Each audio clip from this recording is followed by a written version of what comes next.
Rodney James here with Cageside Press. I'm here with title challenger.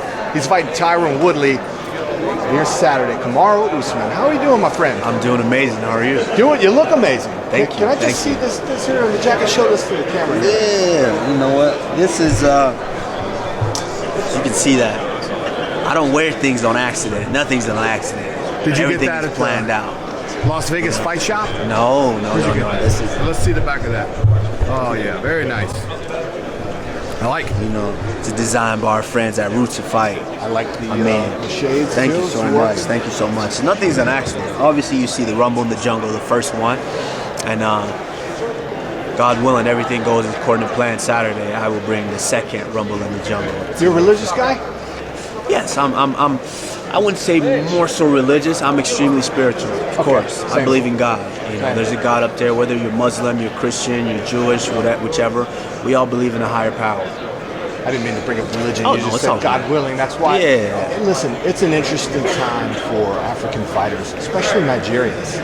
A lot of good Nigerians coming up in the UFC even. Tell me what this means to you to see this happen. It means this means so much because not very often do you get an influx of people that you're just. Let me tell you, there's one thing about us Nigerians and Africans in general, but especially us Nigerians, we're so prideful to where if one guy is successful, instead of everyone trying to hold him down or dismissing him for that, we celebrate that. If you win, we all win. And it's just an amazing feeling to see that me and my brothers are starting to make some headlines and some waves in the UFC. And it's also amazing to be in the forefront of that. You know, going out and becoming the first African UFC champion, that just, for me, I feel like that's going to open the floodgates to let everyone know in the continent of Africa that you guys can do it too. Yeah, let's talk about that. I mean, winning the championship would be huge. Like I said, we're already seeing a surge of Africans and a lot of Nigerians, especially, doing very well. And then, of course, to be the first guy. I mean, talk about making history. And that's yes, it's monumental.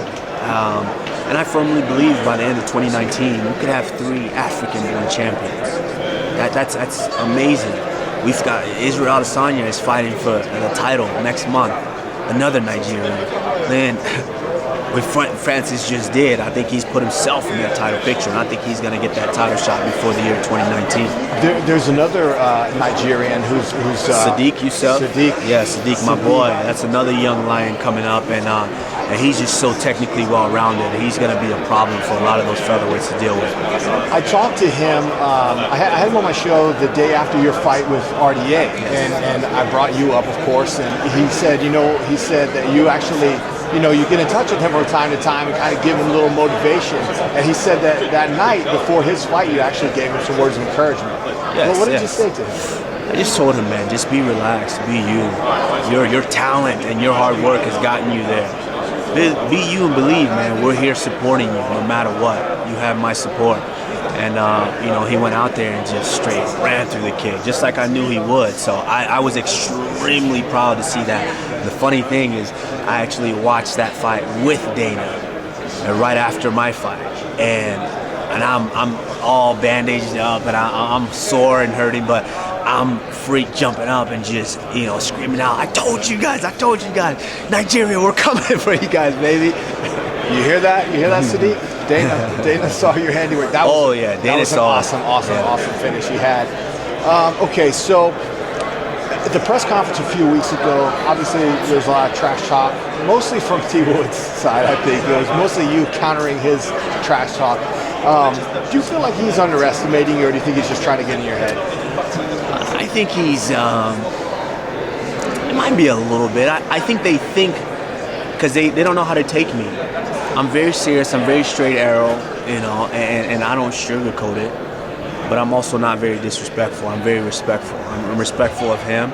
I've known T. Wood for quite some time now, and I've even hung out with him quite some time, so I'm very respectful of that. I'm respectful that he's older, he's an elder, and he did it first. He was a champion first. Well, make no mistake, I didn't get into this on accident to be second fiddle to anybody. When that time came, I was going to whoop whoever was in front of me in order to get that belt. And he knows that. So he had to say whatever he had to say just to try to see if he would rattle me. It did nothing to me. You know, it was just a matter of, oh, this is how you want to act now. Okay, that's fine. Come Saturday night, March 2nd, gonna see who's a better man. And what about his good buddy Ben Askren? He's been trolling you a lot. Marty from Nebraska, this whole thing. How does that make you feel? Oh man, it doesn't make me feel any way. I actually like it because there's a reason he called me Marty from Nebraska. Why is that? First of all, when I wrestled, Marty's a nickname that everyone called me because they didn't want to say my whole first name. And it started in high school with my high school coach that actually started it. And so I don't care. It's a funny nickname. If I hated the nickname, I would have stopped it at that point. You know, it was a nickname that came up. But the reason I became known by that name is because I was making waves. I was making headlines. I was whooping kids on the mat, bad. So of course they know of me. He knows of me. I never met this guy ever in my life. I never been face to face with him, but he's heard of me. He's heard of me several times. So he watches my fights. He knows that. That's why he wants to say it. But thank you. That just lets me. That's you know, they say what him making all these memes, all these trolls. Thank you. You bringing more light to me because you letting everyone know that you recognize who I am and that I'm a bad dude. So Marty from Nebraska lives in infamy, and he just resurrected it. He's basically helping you out. Yeah, he's helping me out. I mean, that was a name that when I was wrestling. I'm no longer wrestling, so all my wrestling buddies that I had, you know, have all grown up, moved on to different walks of life. So I don't hear that name very often. I'm not called that anymore. So, you know, of course, I'm doing something now that I have a platform to be able for people to know my name. So why would I be known as a nickname while I was in wrestling as opposed to my actual name? And so I think it's pretty funny, but hey, he claims he knows me from wrestling, so he's calling me what wrestlers used to call me. So hey, that just letting everyone know that he knows who I am. Thanks for your time. Thank you so much. I appreciate it. Thank you.